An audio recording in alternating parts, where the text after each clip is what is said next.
Now, in this lesson, we will learn how to actually quantify the correlation between two categorical variables. And to do so, we will continue with the example that we generated last chapter.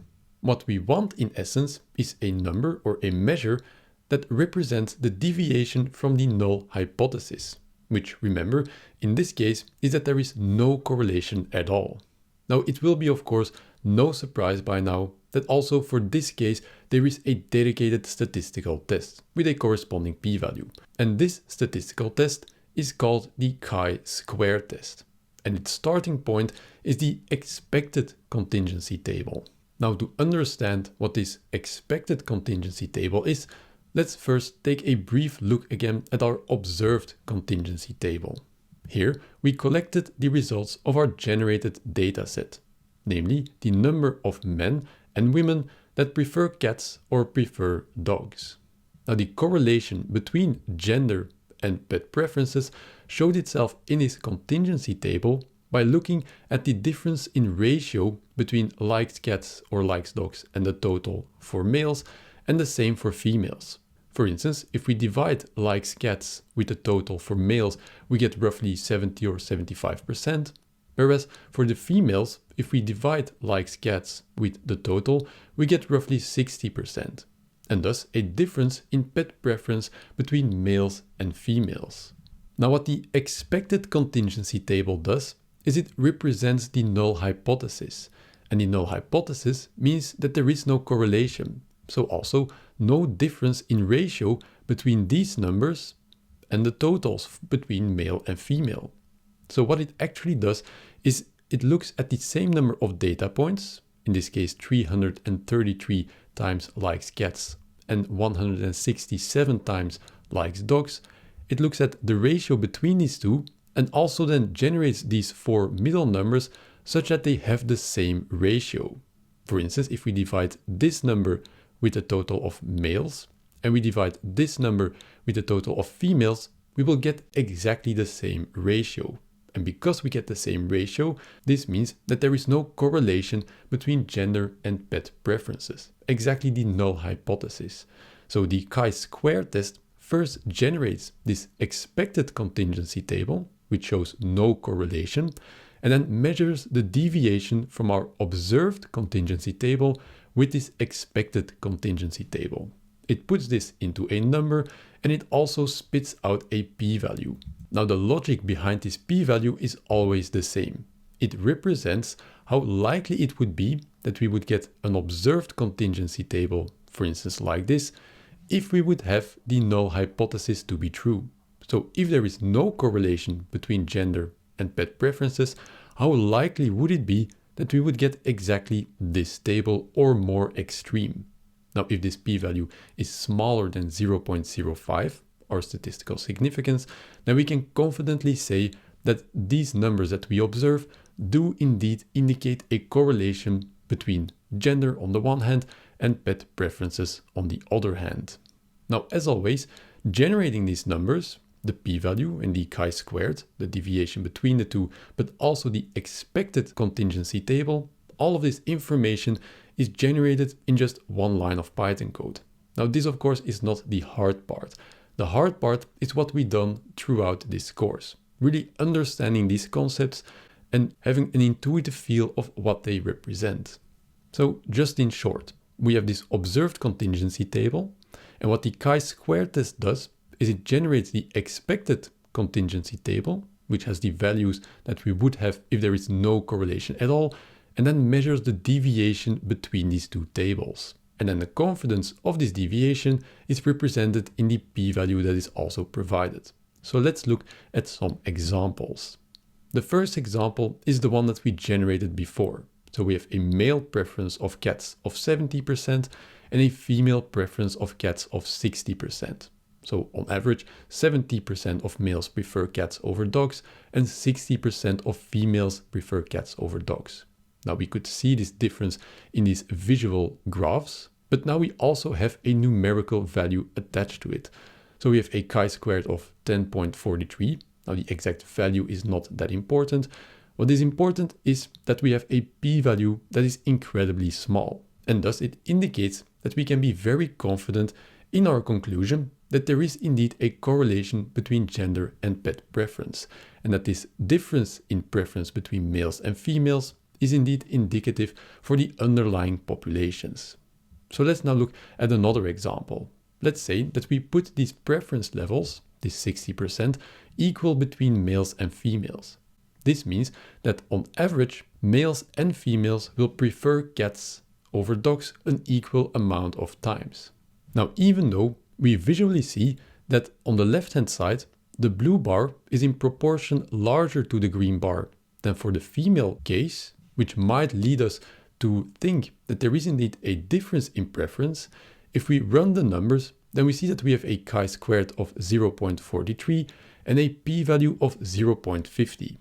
Now, this is incredibly useful, because even though we might have gotten to the wrong conclusion by looking at these graphs, the p-value actually corrects ourselves. Now, this p-value is so large that we simply cannot reject the null hypothesis, meaning that we cannot confidently conclude that there is indeed correlation between the two.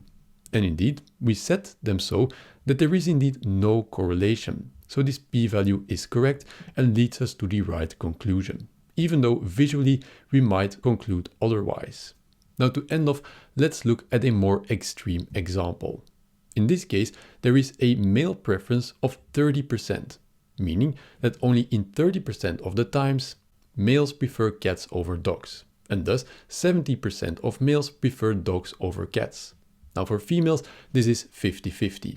An equal amount of women prefer cats over dogs than do dogs over cats. So there is a very large difference between these preferences based on gender. Now, this is of course also visible by looking at these graphs, but it is particularly visible if we look at this p-value. It is 0.0, so basically 0, which indicates that there is absolutely no chance that we would have gotten this result from our sample dataset just by pure coincidence. And thus, we have to reject the null hypothesis that there is no correlation between these two variables. So for one last time, let's dive into the code and see how we can use Python code to generate these numbers and quantify the correlation between these categorical variables. And this brings us again to the same cell as before. Now, just as a reminder, the results of our generated dataset were compounded in this contingency table, where we had male cats, male dogs, and female cats and female dogs, indicating the number of males and females that preferred either cats or dogs. So this contingency table contains all of our observed data. Now we scroll down to this line of code here, which is only one line of code, but that still computes all of the information that we need to quantify the correlation between these two variables. So we just do stats.chi-squared contingency, and we give it our two-dimensional Python array, our contingency table containing our observed values. Now we see that this function returns a chi-squared, which is a measure for how large this correlation is, a p-value, which by now we know what it represents, degrees of freedom, which we are going to ignore now, and an expected contingency table. So this function also spits out the expected contingency table, which represents the null hypothesis, meaning no correlation. And thus what we can do is we can print our chi-squared number, we can print the corresponding p-value, and we can even make the corresponding expected contingency table. Now this is done exactly the same as was the case for the observed contingency table. The only thing now is that we provide it with the expected two-dimensional Python array coming from our chi2 contingency function. So if we run this cell and we scroll down to our results, then we see the following. We see that our chi-squared statistic is 6.3. Our p-value is 0.1, meaning we can reject the null hypothesis and thus conclude that there is indeed a correlation between gender and pet preference. And we have the observed table and the expected contingency table. And we can see here that this ratio between likes cats and likes dogs in our expected contingency table will be the same for females and for males. Exactly what the null hypothesis would expect.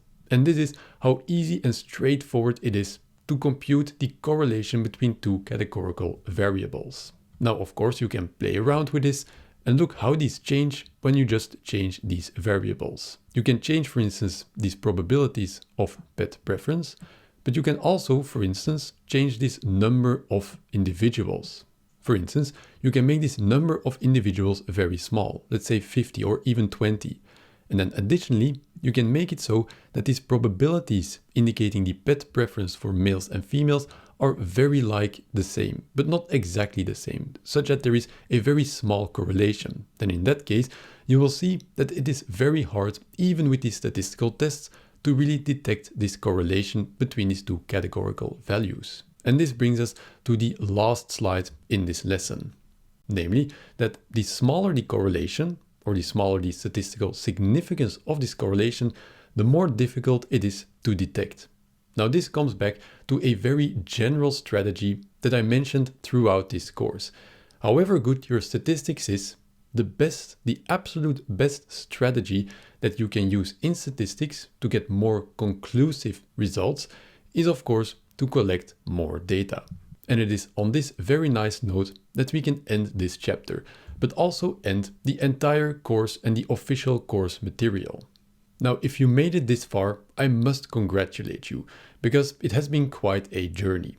Now, if you want to go one step further, there is one bonus chapter coming after this chapter.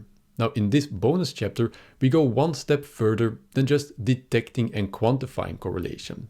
Because remember, if we detect correlation, we just give it a number that indicates whether or not and to what extent two variables are correlated, either continuous or categorical. However, in the next chapter, you might want to exploit this correlation to actually be able to predict new values. And this brings us to linear regression and logistic regression.